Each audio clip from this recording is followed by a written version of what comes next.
আলাইকুম প্রিয় শিক্ষার্থী। অনলাইন ক্লাসে তোমাদের সকলকেই স্বাগতম। আশা করি এই করোনার মহামারীর সময়ে তোমরা সকলে ভালো আছো এবং স্বাস্থ্যবিধি মেনে নিজ নিজ বাড়িতে অবস্থান করে আমাদের এই অনলাইন ক্লাসগুলো উপভোগ করছো। আল্লাহর রহমতে আমি ভালো আছি। আমি মোহাম্মদ আবু রাইহান, আরচা নিম্ন মাধ্যমিক বিদ্যালয়, বদলগাছি, নওগাঁ। প্রতিদিনের মতো আমি আজকে তোমাদের সামনে আবারও উপস্থিত হয়েছি অষ্টম শ্রেণীর বিজ্ঞান বিষয়ের অষ্টম অধ্যায়ের রাসায়নিক বিক্রিয়া অধ্যায়টি আলোচনা করার জন্য। আমরা গত ক্লাসে আলোচনা করেছিলাম এই রাসায়নিক বিক্রিয়া কাকে বলে, রাসায়নিক বিক্রিয়া কত প্রকার, এই বিষয়গুলো আমরা আলোচনা করেছিলাম। আমরা আজকে আলোচনা করব এই রাসায়নিক বিক্রিয়ার তাপ শক্তির পরিবর্তন, এই অংশ থেকে শুরু করব। তাহলে প্রথম অংশ আজকে আমরা আলোচনা করব রাসায়নিক বিক্রিয়ায়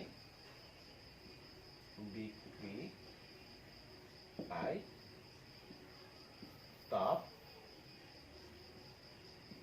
শক্তির পরিবর্তন। আজকে আমরা প্রথমে আলোচনা করব রাসায়নিক বিক্রিয়ায় তাপ শক্তির পরিবর্তন নিয়ে। যে কোনো রাসায়নিক বিক্রিয়ার ক্ষেত্রে অবশ্যই তাপ শক্তির পরিবর্তন ঘটে, অর্থাৎ হয় তাপ উৎপন্ন হয় অথবা তাপ শোষিত হয়। তাহলে আমরা যে বিষয়টা আলোচনা করব সেটা হচ্ছে যে প্রথমে একটা বিক্রিয়ায় তাপ উৎপন্ন হবে না তাপ শোষিত হবে সেটা নির্ভর করছে যে রাসায়নিক বিক্রিয়া ঘটবে সেই রাসায়নিক বিক্রিয়ায় যে পদার্থটা ব্যবহার করা হবে ঠিক তার উপরে। তোমরা অবশ্যই জানো, যখন আমরা একটি মোমবাতি জ্বালাই তখন তোমরা লক্ষ্য করবে যে এই মোমবাতি জ্বালানোর ফলে ঠিক তার পাশে যদি আমরা হাত দিই তাহলে আমাদের তাপ লাগে। আবার যদি এই মোমবাতিটা অন্ধকার ঘরে যদি জ্বালায় দিই তাহলে আমরা তাপ আশেপাশে দেখতে পাই, অর্থাৎ আলো উৎপন্ন হয়। তাহলে এখান থেকে আমরা বলতে পারি যে এই মোমবাতি জ্বালানোর ফলে একই সঙ্গে আমরা দুইটা জিনিস পাচ্ছি, এক তাপ শক্তি, দুই আলোক শক্তি। তাহলে এই মোমবাতি থেকে কেন আমরা তাপ শক্তি এবং আলোক শক্তি পেয়ে থাকি? তাহলে আমরা এখন অবশ্যই আমরা বলবো যে এই মোমবাতির মধ্যে অবশ্যই কোনো রাসায়নিক পদার্থ মিশ্রিত অবস্থায় আছে, যেটা বিক্রিয়ার মাধ্যমে এই তাপ শক্তি এবং আলোক শক্তি আমরা পেয়ে থাকি।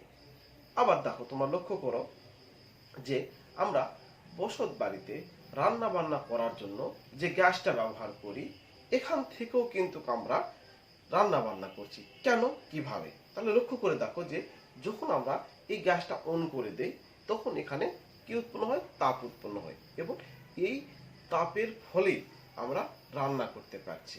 তাহলে প্রিয় শিক্ষার্থী, এই উদাহরণের পাশাপাশি আমরা আজকে আরো অনেকগুলো রাসায়নিক বিক্রিয়া দেখব, যার সাহায্যে আমরা বলতে পারবো যে এই বিক্রিয়া থেকে তাপ উৎপন্ন হয়েছে না তাপ শোষিত হয়েছে।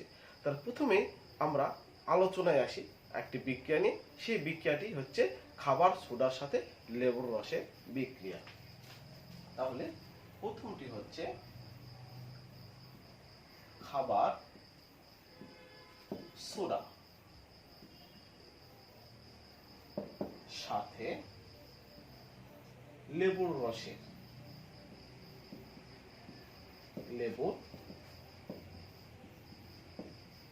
রসের বিক্রিয়া। তাহলে খাবার সোডা, যেটাকে আমরা সাধারণত বলে থাকি বেকিং সোডা, তাহলে এই খাবার সোডা সাথে লেবুর রসকে আমরা কি জানি, এটার মধ্যে কি অ্যাসিড থাকে? Citric acid. তাহলে এই খাবার সোডা বা বেকিং সোডার সাথে যদি আমরা সাইট্রিক অ্যাসিডের বিক্রিয়া করি তাহলে কি ঘটবে? তাহলে প্রিয় শিক্ষার্থী, প্রথমে আমরা একটি টেস্ট টিউবের মধ্যে যদি বেকিং সোডা নিই এবং তার মধ্যে আস্তে আস্তে ফোটায় ফোটায় যদি আমরা এই লেবুর রস অর্থাৎ সাইট্রিক অ্যাসিড যদি দিই তাহলে কি ঘটবে? বন্ধুরা লক্ষ্য করব যে এখানে ছোট ছোট বুদবুদ আকারে গ্যাস বের হচ্ছে। আসলে এই গ্যাসটি কি? তাহলে এই গ্যাসটি হচ্ছে কার্বন ডাই অক্সাইডের গ্যাস এবং এর সাথে আরো একটি পদার্থ উৎপন্ন হয়, সেই পদার্থকে বলা যায় সোডিয়াম সাইট্রেট এবং পানি। তাহলে আমরা এটা লিখবো যে এই দেখো খাবার সোডাকে কি বলেছিলাম আমি? Baking soda. বেকিং সোডা, তার সাথে আমরা যোগ করবো কি? লেবুর রস। লেবুর রসকে আমরা কি বলেছিলাম মনে আছে? Citric acid. Citric acid. তাহলে এই দুটো বিক্রিয়া করে কি উৎপন্ন হবে? তাহলে এখানে উৎপন্ন হবে সোডিয়াম সাইট্রেট। সোডিয়াম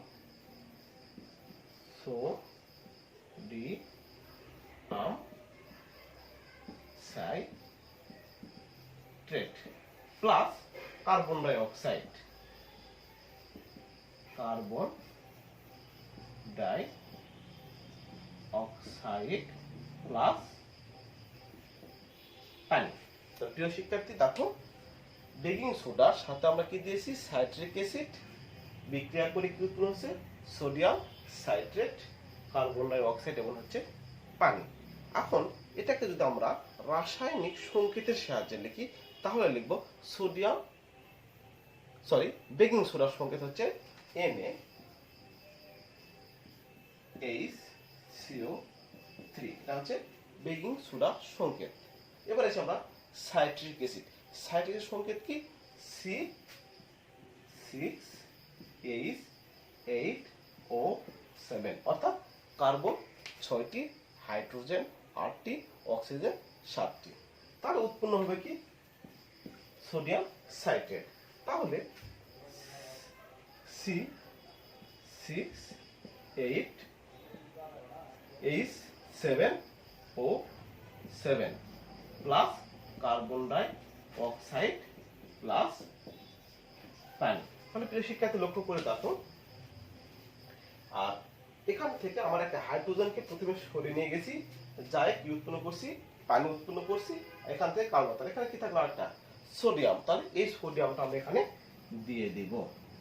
তাহলে এটা হচ্ছে বেকিং সোডা, এটা হচ্ছে সাইট্রিক অ্যাসিড, এটি হচ্ছে সোডিয়াম সাইট্রেট, এটা হচ্ছে কার্বন ডাই অক্সাইড, এটা হচ্ছে পানি। তাহলে প্রিয় শিক্ষার্থী, এর সাথে আমাদের আরেকটি বিষয় আমরা লক্ষ্য করব, সেটা হচ্ছে যে এই সোডিয়াম সাইট্রেট যে উৎপন্ন হলো, এখানে যে বিক্রিয়াটা ঘটে, আমরা যদি যে টেস্ট টিউব ব্যবহার করছি এর তলায় যদি হাত দেই তাহলে লক্ষ্য করব যে এখানে হালকা ঠান্ডা অনুভব হচ্ছে। তাহলে আমরা অবশ্যই বলতে পারি যে এই বিক্রিয়াতে তাপ উৎপন্ন না হয়ে তাপ কি হয়েছে? শোষিত হয়েছে। তাহলে এটা একটা কি তাপমাত্রা পরিবর্তন, অর্থাৎ বিক্রিয়ার শুরুর সময়ে যে তাপমাত্রাটা ছিল, বিক্রিয়াটা সম্পূর্ণ হওয়ার পরে সেখানে নতুন করে তাপ উৎপন্ন না হয়ে তাপটা কমে গেছে, যে কারণে টেস্ট টিউবটা কি হয়েছে? ঠান্ডা হয়ে গেছে। কিন্তু এর আগে আমরা যখন প্রথমে আলোচনা করেছিলাম সেখানে আমরা কিন্তু যে উদাহরণগুলো দিয়েছিলাম সেগুলো ছিল কি? তাপ উৎপন্ন, যেমন মোমবাতি জ্বালাইছিলাম আমরা, আবার হচ্ছে রান্না করার কাজে যে গ্যাস ব্যবহার করেছিলাম সেখানে তাপ আমাদের উৎপন্ন হয়েছিল। কিন্তু এই বিক্রিয়াতে লক্ষ্য করলাম এখানে কিন্তু আমাদের তাপ উৎপন্ন না হয় তাপ কিন্তু কমে গেছে, অর্থাৎ ঠান্ডা হয়ে গেছে। যাই হোক প্রিয় শিক্ষার্থী, আমরা এবারে পরবর্তী একটা বিক্রিয়াতে যাব। এবারে আমরা বিক্রিয়া করব চুনের সাথে ভিনেগারের রাসায়নিক বিক্রিয়া। তাহলে দেখো লক্ষ্য করো, চুনের সাথে বিক্রিয়া করব ভিনেগার। তাহলে চুনের সাথে ভিনেগার, এই রাসায়নিক বিক্রিয়া করার সময় আমাদের যে বিষয়টা লক্ষ্য রাখতে হবে, এটা আমরা কিভাবে পরীক্ষা করব। তাহলে আগের নিয়মে আমরা প্রথমে একটা কিরকম টেস্ট টিউব নিব। এই টেস্ট টিউবের মধ্যে আমরা কিছু চুন নেব। তো অবশ্যই চুনটা খালি হাতে নেওয়া যাবে না। কেন? কারণ চুনে হাত দিলে হাতে ফোসকা পড়ে যেতে পারে। এই কারণে আমরা এখানে ব্যবহার করবো একটা হ্যান্ড গ্লোভস করবো। এই হ্যান্ড গ্লোভসের সাথে সামান্য পরিমাণে চুন আমরা এই টেস্ট টিউবের মধ্যে নিব। এরপরে কি করব, এখানে ফোটায় ফোটায় ভিনেগার যোগ করব। আসলে ভিনেগারটা কি? এটাকে বলা হয় কি অ্যাসিটিক অ্যাসিড। তাহলে এই চুনের মধ্যে যদি আমরা অ্যাসিটিক অ্যাসিড দেই, তাহলে এখানে রাসায়নিক বিক্রিয়া অবশ্যই হবে। তাহলে এই রাসায়নিক বিক্রিয়া ফলে কি উৎপন্ন হবে বলছে, সেখানে ক্যালসিয়াম যেহেতু আছে, তাহলে ক্যালসিয়ামের সাথে যুক্ত হবে কি অ্যাসিটেট। এটাকে বলছে ক্যালসিয়াম অ্যাসিটেট উৎপন্ন হবে এবং তার সাথে কি উৎপন্ন হবে, পানি উৎপন্ন হবে। কারণ এখানে যে চুনকে বলা হয় কি তোমরা জানো, ক্যালসিয়াম অক্সাইড। তাহলে আমরা যদি প্রথমে বিক্রিয়াটা করি, তাহলে আমরা বলবো চুন, অর্থাৎ চুনকে আমরা লিখতে পারি কি, ওকে আমরা পরে আসতেছি। চুনের সাথে আমরা কি দেবো বলেছি, লেবুর রস। লেবুর রসকে আমরা কি বলেছিলাম মনে আছে, অ্যাসিটিক অ্যাসিড, অর্থাৎ acetic acid.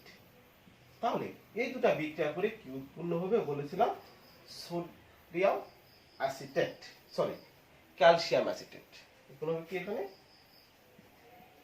Calcium acetate plus হচ্ছে পানি। তাহলে চুনের সংকেত কি, calcium oxide CaO plus acetic অ্যাসিডের সংকেত কি CH3COOH। তাহলে ক্যালসিয়াম অ্যাসিটেট উৎপন্ন হবে। তাহলে এখান থেকে আগে যে বলেছিলাম হাইড্রোজেন একটা অপসারিত হয়েছিল, এখানেও সেম। তাহলে প্রথমে কি লিখবো, CH3COO প্লাস H2O। তাহলে এখান থেকে হাইড্রোজেনটা চলে গেছে, এখান থেকে অক্সিজেন চলে গেছে, তাই না? তাহলে এখানে থেকে আসলাম, এই ক্যালসিয়ামটা কোথায় যাবে আমাদের, এখানে।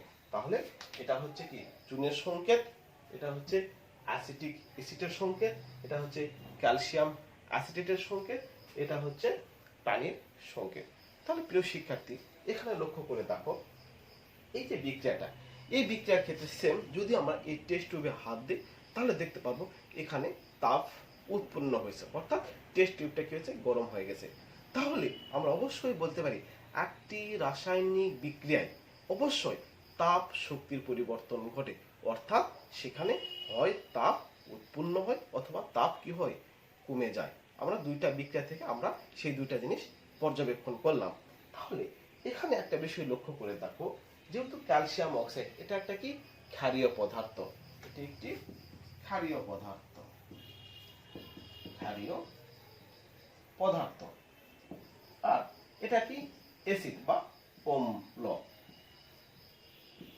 অম্লীয় পদার্থ এখানে উৎপন্ন হয়েছে। এটা কি একটা নিরপেক্ষ পদার্থ, নিরপেক্ষ পদার্থ, অর্থাৎ এটা একটি কি লবণ, এটা একটি কি পানি, এটা একটি পানি। তাহলে প্রিয় শিক্ষার্থী, আমরা এখানে অবশ্যই বলতে পারি যে রাসায়নিক বিক্রিয়ায় অ্যাসিড এবং ক্ষার পরস্পরের সাথে বিক্রিয়া করে একটি নিরপেক্ষ পদার্থ লবণ উৎপন্ন করে, তার সাথে যদি পানি উৎপন্ন করে, তাহলে এ ধরনের বিক্রিয়াকে বলা হচ্ছে প্রশমন বিক্রিয়া। অর্থাৎ অ্যাসিড এবং ক্ষার বিক্রিয়া করে লবণ এবং পানি উৎপন্ন করলে তাকে বলা হচ্ছে প্রশমন বিক্রিয়া। আর এই প্রশমন বিক্রিয়া অবশ্যই অবশ্যই তাপ উৎপাদী বিক্রিয়া, অর্থাৎ পৃথিবীর সকল প্রশমন বিক্রিয়াতেই তাপ উৎপন্ন হবে, পৃথিবীর সকল প্রশমন বিক্রিয়াতেই তাপ উৎপন্ন হবে। প্রিয় শিক্ষার্থী, এবারে আমরা আরো একটি বিক্রিয়া নিয়ে আলোচনা করব, লক্ষ্য করে দেখো।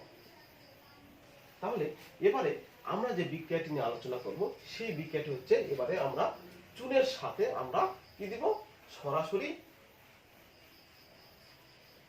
পানি দিব। চুনের সাথে আমরা সরাসরি পানি দিব। তাহলে উপরে আমরা এখানে আগেরটা লিখে ছিল সেটা লেখা আছে। এবার আমরা করবো কি, চুনের সাথে আমরা পানি দিব। তাহলে চুন আর পানির বিক্রিয়া, চুনের সংকেত অলরেডি আমরা লিখেছিলাম কি, এবার আমরা বাংলাতে লিখবো না, CaO প্লাস পানির সংকেতটা আমাদের জানা ছিল H2O। তাহলে এটা বিক্রিয়া করে কি উৎপন্ন করবে? তাহলে দেখো উৎপন্ন করছে আমার CaOH2 CaOH2।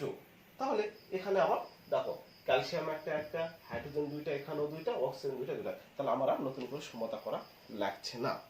তাহলে এখানে একটা বিষয় লক্ষ্য করো যে প্রক্রিয়াটা ঠিক একই রকম, তবে এখানে আমরা টেস্ট টিউব ব্যবহার না করে আমাদের ব্যবহার করতে হবে বিকার। কেন বিকার ব্যবহার করবে আমি এক্ষুনি বলবো, তোমরা জানতে পারবে। চুন, এই চুনের মধ্যে যদি আমরা পানি দিই তাহলে যে ঘটনাটি ঘটে সেটি হচ্ছে, যেহেতু চুনের মধ্যে পানি দিলে প্রচুর পরিমাণে তাপ শক্তি উৎপন্ন হয় এবং সেটা কি টকবক করে ফুটতে থাকে। যেখানে যদি টেস্ট টিউবে নিতাম তাহলে টেস্ট টিউবটা ফেটে যাবে, যেখানে আমরা এখানে বিকার ব্যবহার করেছি। তাহলে এই চুনের মধ্যে যদি আমরা পানি যোগ করি তাহলে এখানে প্রচুর পরিমাণে তাপ শক্তি উৎপন্ন হয়। তাহলে এই বিক্রিয়ার ফলে বলা হচ্ছে কি উৎপন্ন হয়? তাপ উৎপন্ন হয়। আর এখানে যে ক্যালসিয়াম হাইড্রোক্সাইড উৎপন্ন হয় এটার একটা নাম আছে, তোমরা সবাই জানো, সেটাকে কি বলা হয়? Slack lime. এটার একটা নাম আছে, সেটাকে বলা হচ্ছে কি স্ল্যাক, শৈলয়ে আকা আর ক, স্ল্যাক। ওকে, আমি আরেকবার লিখে দিচ্ছি যদি ধরতে না পারো। জোনতা শৈলয়, জোনতা শৈলয় যেগুলা আকা আর ক, স্ল্যাক লাইম, এটাকে বলা হয় স্ল্যাক লাইম নামে বেশি পরিচিত। তাহলে এই যে রাসায়নিক বিক্রিয়ার ফলে এই যে স্ল্যাক লাইমটা কি হচ্ছে আমাদের এখানে উৎপন্ন হচ্ছে, আর অবশিষ্ট যে উৎপন্ন হওয়ার পরে যে দ্রবণটা পেয়ে যাচ্ছি এই দ্রবণকেই বলা হয় কি? চুনের পানি। সেম সংকেত, এই ক্যালসিয়াম হাইড্রো অক্সাইডকেও বলা হয় আবার হচ্ছে কি চুনের পানি, চুনের পানিও বলা হয়। তবে এটাকে কখন চুনের পানি বলা হচ্ছে? একটা রাসায়নিক বিক্রিয়া সম্পূর্ণ হওয়ার পরে যখন এটা রেখে দেওয়া হয়, তারপরে যখন এটা থিতে পড়ে যায়, নিচে যখন কিছু অংশ থাকে, উপরে যে তরলটুকু থাকে সেই তরলটাকে বলা হচ্ছে কি চুনের পানি। এরও একটা নাম আছে, সেটা কি লাইম ওয়াটার নামেও পরিচিত। চুনের পানি একটা নাম আছে কি লাইম ওয়াটার। এই লাইম ও আর টা, তা তো অবশ্যই বুঝতে পারছো যে প্রথমে ক্যালসিয়াম অক্সাইড পানির সাথে বিক্রিয়া করছে, ক্যালসিয়াম হাইড্রোক্সাইড উৎপন্ন করছে। এই ক্যালসিয়াম হাইড্রো অক্সাইডটা বলা হচ্ছে কি স্ল্যাক লাইম নামে পরিচিত। আবার বলা হচ্ছে এই স্ল্যাক লাইমটা যখন রেখে দেওয়া হয় তাহলে এখানে উপরে যে তরল অংশটা পাওয়া যায় তাকে বলা হচ্ছে কি চুনের পানি বলা হচ্ছে। আর এই চুনের পানিটি কি নামে পরিচিত? বলা হচ্ছে লাইম ওয়াটার নামে পরিচিত। তাহলে আজকে আমরা এই যে রাসায়নিক বিক্রিয়ার যে তাপ শক্তি পরিবর্তন হয় সেটা আমরা কয়েকটি বিক্রিয়ার মাধ্যমে দেখলাম এবং দুটি উদাহরণের মাধ্যমে আমরা আলোচনা করলাম। এখন আমরা যে বিষয়টি আলোচনা করব সেটা হচ্ছে শুষ্ক কোষ। প্রিয় শিক্ষার্থী লক্ষ্য করো, এখন আমাদের আলোচনার যে বিষয় সেটি হচ্ছে শুষ্ক কোষ। শুষ্ক কোষ কাকে বলে এটা আমাদের জানতে হবে, তাই না? তাহলে বলা হচ্ছে যে এটা এমন এক ধরনের কোষ যে কোষের মধ্যে শক্তি সঞ্চিত থাকে, যে কোষের মধ্যে শক্তিটা কি থাকে? সঞ্চিত থাকে। যদি এটাকে আমরা ব্যবহার করি তাহলে এখান থেকে আমরা তাপ শক্তিও পেতে পারি, আবার আলোক শক্তিও পেতে পারি। এ ধরনের যে কোষটাকে বলা হয় কি শুষ্ক কোষ। তাহলে একটি শুষ্ক কোষ কিভাবে গঠিত হয় সেটা আগে আমরা আলোচনা করব, তারপর আমরা আলোচনা করব শুষ্ক কোষের ব্যবহার নিয়ে। তাহলে আলোচনা আসি শুষ্ক কোষ।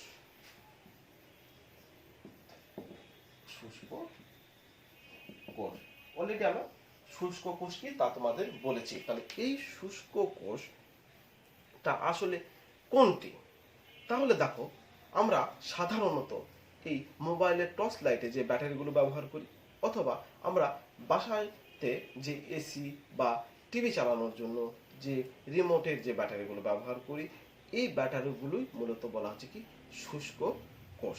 তাহলে এই ব্যাটারিটা আসলে কিভাবে তৈরি করা হয়, অর্থাৎ এই শুষ্ক কোষটা কিভাবে তৈরি করা হয় সেটা আমরা এবারে আলোচনা করব। তাহলে এই শুষ্ক কোষটা যদি আমরা আলোচনা করতে যাই তাহলে আমাদের শুষ্ক কোষের গঠনটা জানতে হবে। তাহলে দেখো, এই শুষ্ক কোষ গঠন করতে গেলে আমাদের সর্বপ্রথম একটি স্লারি তৈরি করতে হবে। আসলে স্লারিটা কেন প্রয়োজন এবং এই স্লারিটা কি কাজে লাগবে? তাহলে দেখো, স্লারি তৈরি করতে কি কি লাগছে। প্রথমে লাগবে আমাদের কি, অ্যামোনিয়াম ক্লোরাইড, NaCl। এটাকে বলা হচ্ছে অ্যামোনিয়াম ক্লোরাইড। আর কি লাগবে? অবশ্যই এখানে লাগবে আমার হচ্ছে কয়লার গুঁড়া। লাগবে হচ্ছে আমার কয়লার গুঁড়া। আর একটা কি লাগবে? Mn,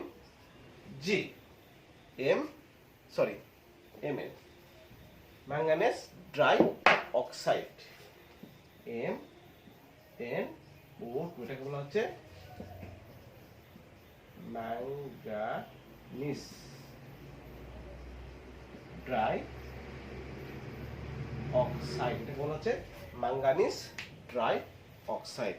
তাহলে এই তিনটি পদার্থ, অ্যামোনিয়াম ক্লোরাইড, কয়লার গুঁড়া আর হচ্ছে ম্যাঙ্গানিজ ডাই অক্সাইড, একটি পাত্রের মধ্যে নিয়ে এই তিনটাকে যদি মিশ্রিত করা হয় তাহলে এটাকে বলা হচ্ছে একটা স্লারি বা লাই। এই লাইটাকে কি করব? তাহলে প্রিয় শিক্ষার্থী দেখো, প্রথমে আমরা একটা কি নেব, এরকম একটা চোঙ। কিসের চোঙ বলা হচ্ছে? দস্তা। এটা চোঙটা হচ্ছে আমাদের দস্তার একটা চোঙ নেব। এই দস্তার চোঙের মধ্যে আমরা কি করব, এই যে স্লারি তৈরি করলাম এই তিনটা মিশ্রিত করে এই স্লারিটা আমরা ঢেলে দেব। তাহলে এইটার মধ্যে আমরা এই স্লারিটা কি করব, আমরা ঢেলে দেব। তাহলে এই স্লারিটা ঢেলে দেব এখানে, আর ঠিক এর মাঝখানে একটা কি দেব, কার্বন দণ্ড, একটা কার্বনের দণ্ড দিয়ে দেব। এই স্লারির মাঝখানে একটা কি করব, কার্বনের দণ্ড দিয়ে দেব, যেন এই কার্বনের দণ্ডটা কোনোভাবেই যেন পাত্রের দেওয়ালে লেগে না থাকে। অর্থাৎ এই যে দস্তার যে চোঙটা নিয়েছি এই চোঙের গায়ে যেন কোনোভাবে লেগে না থাকে। আবারও বলছি, প্রথমে কি করব, একটা দস্তার চোঙ নেব। এই দস্তার চোঙের মধ্যে একটা কি কার্বন দণ্ড ঢুকাই দেব, অথবা আগে স্লারির মাঝে কি করে একটা কার্বন দণ্ড ঢুকাই দেব, যেন এই কার্বন দণ্ডটি কোনোভাবেই এই দস্তার যে চোঙটা নিয়েছে বা পাত্র নিয়েছি এর গায়ে যেন না লেগে, পাশে হোক বা নিচে হোক। এখন কি করব, এই যে আমরা কার্বন দণ্ড নিয়েছি এই কার্বন দণ্ডের ঠিক মাথায় একটি কি পরাই দেব, ক্যাপ, যেটাকে বলা হচ্ছে কি টুপি বলা হয়, এটা পরাই দেব। তাহলে এখন কি হবে, তাহলে বলা হচ্ছে এখন আর কি করতে হবে, এই যে টুপিটা বসালাম এই টুপির পাশ দিয়ে কি করতে হবে, একটু পিস, এই পিস দিয়ে এটা কি করতে হবে, বন্ধকে দিতে হবে, পিস দিয়ে বন্ধ করে। আর এই যে দস্তার যে চোঙ বা পাত্র ঠিক এর গায়ে একটি মোটা শক্ত কাগজ লাগাই দেব। তাহলে যে ব্যাটারিটি তৈরি হয়ে গেল এটাকে বলা হচ্ছে কি, শুষ্ক কোষ। আবারও বলছি একবারে, প্রথমে একটা স্লারি তৈরি করবো এই তিনটি পদার্থ দিয়ে, তারপরে একটা দস্তার চোঙ নিব, দস্তার চোঙের মধ্যে কার্বন দণ্ড দিয়ে দিব, তারপরে কার্বন দণ্ডের মাথায় একটি ক্যাপ দিয়ে দিব, তারপরে এই কার্বন দণ্ডের চারপাশ দিয়ে কি করে দেব, আমরা পিস দিয়ে দিব, এবং দস্তার চোঙটাকে একটি শক্ত কাগজ দিয়ে মুড়ে দেব। তাহলে আমাদের ব্যাটারি তৈরি হয়ে গেল। আর এই ব্যাটারিটাকে বলা হচ্ছে শুষ্ক কোষ। তাহলে এই শুষ্ক কোষের ব্যবহার, শুষ্ক কোষটা কিভাবে কাজ করে, তাহলে প্রিয় শিক্ষার্থী লক্ষ্য করে দেখো, এই যে দস্তা, এই দস্তাটা ঋণাত্মক বা অ্যানোড হিসাবে কাজ করবে, ঋণাত্মক বা অ্যানোড হিসাবে কাজ করবে। আর এই যে আমাদের কার্বন দণ্ডটি এটা কি করবে, ক্যাথোড বা ধনাত্মক প্রান্ত হিসাবে কাজ করবে। তাহলে আমরা যদি এটা যদি আমাদের নেগেটিভ আর এটা যদি আমাদের পজিটিভ হয়, তাহলে এখন যদি এই দুটাকে যদি আমরা একটি তার দিয়ে যদি যুক্ত করে দেই আর এখানে যদি একটা বাল্ব দিয়ে দেই, তাহলে বাল্বটা কি হবে, জ্বলে উঠবে। তাহলে লক্ষ্য করে দেখো, এটার মধ্যে কিছু রাসায়নিক পদার্থ দিয়ে রেখে দিয়েছিলাম, অর্থাৎ এর মধ্যে কিছু আমরা রাসায়নিক শক্তিকে কি করেছিলাম, জমা রেখেছিলাম। যখন আমরা সংযোগ দিয়ে একটি বাল্ব জ্বালাই দিব, তখন এই রাসায়নিক শক্তিটা কি হচ্ছে, পরিবর্তন হয়ে যাচ্ছে, হয়ে যায় কি হয়েছে, এখানে একটা আলোক শক্তিতে পরিণত হয়েছে। তাহলে প্রিয় শিক্ষার্থী, শুষ্ক কোষ কাকে বলে তোমরা জানলে, এবং এই শুষ্ক কোষের ব্যবহারটাও তোমরা জানলে। আমরা আজকে সর্বশেষ যে বিষয়টি আলোচনা করব সেটি হচ্ছে তড়িৎ বিশ্লেষণ। সর্বশেষ যে অংশটুকু আজকে আলোচনা করব এই অধ্যায়ে, সেটি হচ্ছে তড়িৎ বিশ্লেষণ। তড়িৎ বিশ্লেষণ, আসলে তড়িৎ বিশ্লেষণ কাকে বলে? তাহলে বলা হচ্ছে যে বাহির থেকে তড়িৎ প্রবাহিত করে যদি কোনো রাসায়নিক পদার্থকে বিশ্লেষিত করা হয়, তাহলে তাকে বলা হচ্ছে তড়িৎ বিশ্লেষণ। আবারও বলছি, যখন বাহির থেকে তড়িৎ প্রবাহিত করে কোনো রাসায়নিক পদার্থকে বিশ্লেষণ বা ভেঙে ফেলা হয়, তখন তাকে বলা হচ্ছে তড়িৎ বিশ্লেষণ বলা হচ্ছে। তাহলে এই তড়িৎ বিশ্লেষণ কেন করা হয়? সাধারণত ধাতু বিশোধনের কাজে এই তড়িৎ বিশ্লেষণটা ব্যবহার করা হয়ে থাকে। যেমন আমরা খাবার লবণের যদি কথা বলি, তাহলে এই খাবার লবণটাকে বিশুদ্ধ করার জন্য এই তড়িৎ বিশ্লেষণ পদ্ধতিটা ব্যবহার করা হয়ে থাকে। তাহলে তড়িৎ বিশ্লেষণের ক্ষেত্রে আমরা এবার সোডিয়াম ক্লোরাইডের তড়িৎ বিশ্লেষণটা আমরা আলোচনা করব।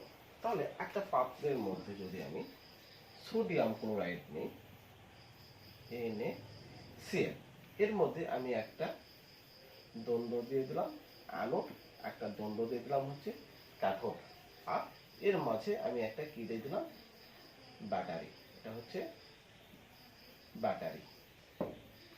তাহলে আর এর মধ্যে আছে কি, পানি, H2। তাহলে প্রিয় শিক্ষার্থী, আমরা এর আগে আলোচনা করেছিলাম, যখন পানির মধ্যে কোনো পদার্থ থাকে সেটি অবশ্যই আয়নিত অবস্থায় থাকে। তার মানে এখানে সোডিয়ামটা সোডিয়াম আয়ন হিসেবে আর ক্লোরিনটা ক্লোরিন আয়ন হিসেবে অবস্থান করছে। যেহেতু পানিও এখানে কি হবে, পানি আকারে না থাকে, এখানে কি আকারে থাকবে বলা হচ্ছে, অবশ্যই আয়নিত অবস্থায়, অর্থাৎ হাইড্রোজেন আয়ন আর হচ্ছে হাইড্রো অক্সাইড আয়ন হিসাবে থাকবে। তাহলে প্রিয় শিক্ষার্থী, এখানে বলা হচ্ছে যদি এটাকে আমরা বলি হচ্ছে অ্যানোড, আর এটা বলতে যদি আমরা বলি ক্যাথোড, তাহলে কি ঘটনা ঘটবে? এখন যদি এই পদার্থের মধ্যে যদি আমরা ব্যাটারি সংযোগ দিয়ে দিই, অ্যানোড ক্যাথোড দ্রবণ ঢুকে দিই, তাহলে এবার রাসায়নিক বিক্রিয়া শুরু হবে। তাহলে এই রাসায়নিক বিক্রিয়া ফলে কি হবে? তাহলে বলা হচ্ছে যে এই সোডিয়াম ক্লোরাইডের মধ্যে ক্লোরিনটা হচ্ছে কি আমার ঋণাত্মক, সোডিয়ামটা হচ্ছে ধনাত্মক। তাহলে এই সোডিয়ামটা কোথায় যাবে আর ক্লোরিনটা কোথায় যাবে? তাহলে বলছে ক্লোরিনটা কোথায় যাবে, অ্যানোডের দিকে আসবে। ক্লোরিনটা কোথায় আসবে, অ্যানোডের দিকে আসবে। তাহলে কেন অ্যানোডের দিকে আসবে? তাহলে এখানে বলা হচ্ছে যে আমরা জানি ক্যাথোডে ধাতু জমা হয়, ক্যাথোডে ধাতু জমা হয়, আর অ্যানোডে ক্লোরিন গ্যাস উৎপন্ন হয়। অর্থাৎ এই ক্লোরিনটি একটি ইলেকট্রন কি করবে, গ্রহণ করে কি করবে, এখানে ক্লোরিন অণুতে পরিণত হবে, আর দুইটা ক্লোরিন অণু মিলে একটা ক্লোরিন গ্যাসে পরিণত হবে। তাহলে সেটা অ্যানোডে আসে কি করছে, গ্যাস উৎপন্ন করছে। আবার এখানে সোডিয়াম আর হাইড্রোজেন, এই দুটার মধ্যে কে ক্যাথোডে আগে যাবে, কে ক্যাথোডে আগে যাবে? তাহলে এখানে একটা বিষয়, যদিও বা তোমাদের বিষয় নয়, তবু জানতে হবে যে একটা ধাতুর সক্রিয়তা সিরিজ আছে।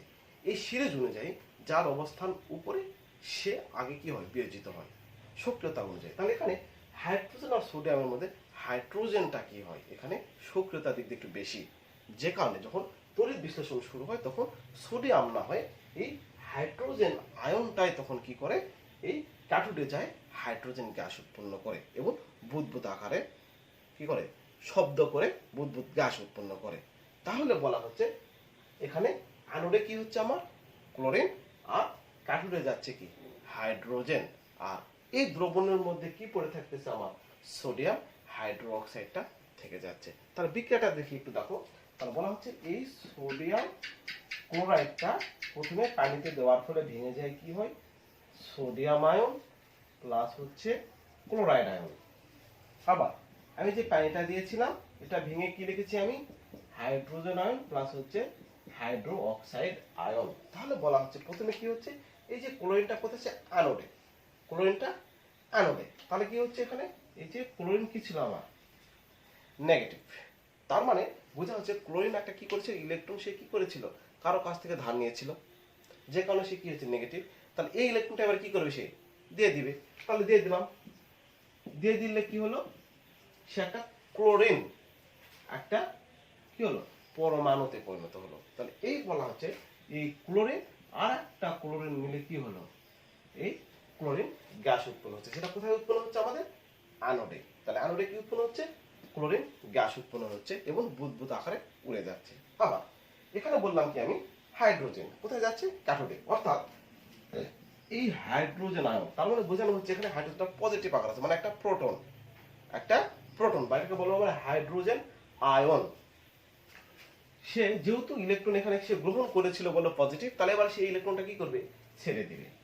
ইলেকট্রনটা এবারে সে কি করবে, যেহেতু আগে কি করেছিল, তাহলে এখানে হচ্ছে তার মানে কিছুই নাই। আবার বলছি হাইড্রোজেন আয়ন মানে সে কি করেছে, একটা ইলেকট্রন অলরেডি দিয়ে দিয়েছে। তার হাইড্রোজেন থাকেই তো কি একটা ইলেকট্রন, সে দিয়ে দেওয়া তার কাছে কি সে নিঃস্ব হয়ে গেছিল। তাহলে এবারে সে কি হবে, আবার তার পূর্বের অবস্থায় মানে হাইড্রোজেনে ফিরে আসে। তাহলে তাকে কি করতে হবে, যে ইলেকট্রনটা দিয়েছিল সেই ইলেকট্রন কি করতে হবে, তাকে গ্রহণ করতে হবে। অর্থাৎ সে একটা ইলেকট্রন কি করলো, গ্রহণ করে কি হয়ে গেল, এবারে হাইড্রোজেনে পরিণত হলো। তাহলে এবারে এই হাইড্রোজেন প্লাস হাইড্রোজেন বিক্রিয়া করে কি উৎপন্ন করলো, হাইড্রোজেন গ্যাস উৎপন্ন করলো। তাহলে বুঝতে পারছো প্রিয় শিক্ষার্থী, ক্লোরিন ক্লোরিন গ্যাস হিসেবে যাচ্ছে, আর হাইড্রোজেন হাইড্রোজেন গ্যাস হিসেবে কোথায় যাচ্ছে, ক্যাথোডে যাচ্ছে। তাহলে দ্রবণের মধ্যে বাকি থাকলো কি, অবশ্যই সোডিয়াম আর কি হাইড্রো অক্সাইড। তাহলে এই দুটা যুক্ত হচ্ছে, এই দুটা নেগেটিভ আর পজিটিভ যুক্ত হয়ে কি উৎপন্ন করছে, আমাদের সোডিয়াম হাইড্রো অক্সাইড উৎপন্ন করছে। ওকে, তাহলে এখন সোডিয়ামের তড়িৎ বিশ্লেষণ সম্পর্কে জানলাম। এখানে একটা বিষয় আমাদের জানতে হবে যে কিছু কিছু পদার্থ আছে যেটাকে বলা হয় তড়িৎ বিশ্লেষ্য পরিবাহী, আর কিছু পদার্থ আছে যেগুলো বলা হচ্ছে তড়িৎ অবিশ্লেষ্য পরিবাহী। তাহলে তড়িৎ বিশ্লেষ্য পরিবাহী কাকে বলে, তোমরা খাতা বের করো, আমি বলছি লিখে নাও।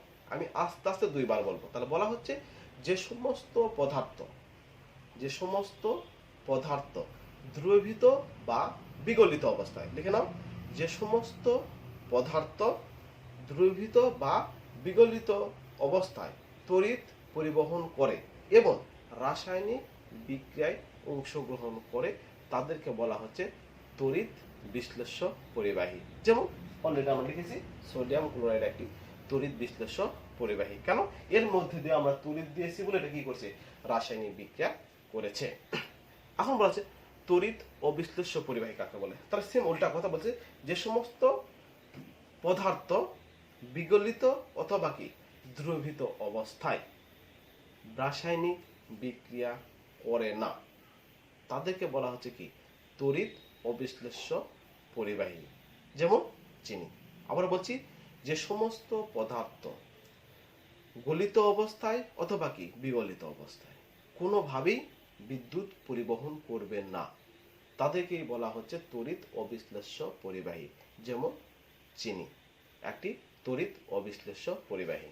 তাহলে প্রিয় শিক্ষার্থী, আজকে আমরা দুইটি অংশে বিভক্ত হয়ে অর্থাৎ এই অধ্যায় দুটি ক্লাসের মাধ্যমে আমরা এই অধ্যায়টি সম্পন্ন করলাম। তোমরা অবশ্যই অবশ্যই বাসাতে এই ক্লাসগুলো বারবার দেখবা এবং নিয়মিত আমাদের এই অনলাইন ক্লাসগুলো দেখবা, তোমরা উপকৃত হবা এবং তোমাদের পরবর্তীতে যেন কোনো সমস্যা আর না হয়।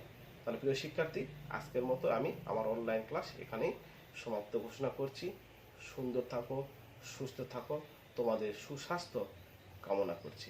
আল্লাহ হাফেজ।